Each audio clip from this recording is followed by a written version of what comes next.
अच्छा, अगर आपके ख्याल में रियाज साहब, इन्वेस्टमेंट के लिए कितना सरमाया कम से कम चाहिए? क्योंकि हमारे मोस्टली जो आवाम है उनके पास, किसी के पास लाख है, किसी के पास 5 लाख, किसी के पास 10 लाख है, बड़े इन्वेस्टर्स तो कम ही हैं। तो कम से कम कितनी इन्वेस्टमेंट चाहिए फॉरेक्स ट्रेडिंग के लिए आपको? मैं समझता हूँ कि $100 इज इनफ। अच्छा, $100 तो कुछ भी नहीं है, तो कोई भी $100 इज इनफ अगर आप टेक्निकल हैं, थोड़ा सा स्टडी की तरफ जाएं। अब पाकिस्तान में लोग स्टडी की तरफ नहीं आते। अमेरिका में क्या था, एच.आर. गार्टले था एक यानी इंस्टीट्यूट नहीं इंस्टीट्यूट नहीं था, वो एक आदमी था। उसने एक बुक लिखी 1935 में। 1000 उसने बुक्स लिखी और एक बुक की कीमत उसने $1500 रखी। उस ज़माने में 1935 में उस वक्त $1500 में 5 ब्रांड न्यू फोर्ड गाड़ियां आ सकती थी। और लोगों ने वो खरीदा। उस नॉलेज के ऊपर इतना एतमाद किया, इतना रिसर्च। अब मैं अमेरिका में रहा हूँ, मैंने पूरी ज़िंदगी, मैंने 42 ईयर्स मैंने वहाँ पे यानी रिसर्च की है इस तरफ।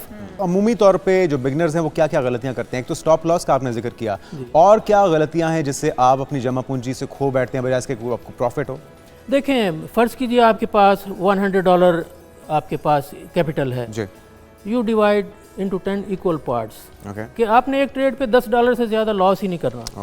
जज्बात में नहीं आना, नहीं कुछ भी नहीं आना। आपने टेक्निकली देखना है, आपने इमोशनल नहीं होना कि मार्केट नीचे जा रही है तो आप बाई कर रहे हैं या ऊपर जा रही है आप बाई कर रहे हैं। लालच में भी नहीं आना। हाँ। आपने टेक्निकल देखना है कि कहाँ सपोर्ट लेवल है और वहाँ पे आपने इन्वेस्ट करना है और स्टॉप लॉस $10 का लगाना है। बेसिकली तो आपको बाकायदा इसको सीखने और समझने और पढ़ने की ज़रूरत है ताकि रिस्क मैनेजमेंट भी आपको आ जाए और आपको पता हो कि कहाँ पर कहाँ ख़रीदना और कहाँ फ़रोख्त करना है। क्योंकि हम लोग ब्लाइंडली अगर चलेंगे तो डेफिनेटली फिर रिस्क ज़्यादा बढ़ जाएगा।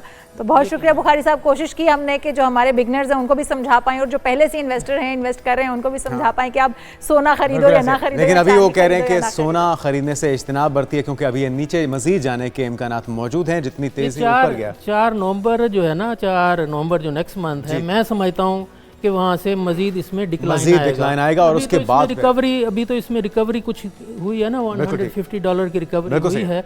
लेकिन मैं एक चीज़ आपको ये बताऊँ कि दुनिया में कोई भी मेथड 100% नहीं है, 80% है। आंखें खुली रखें, कान खुले रखें। बहुत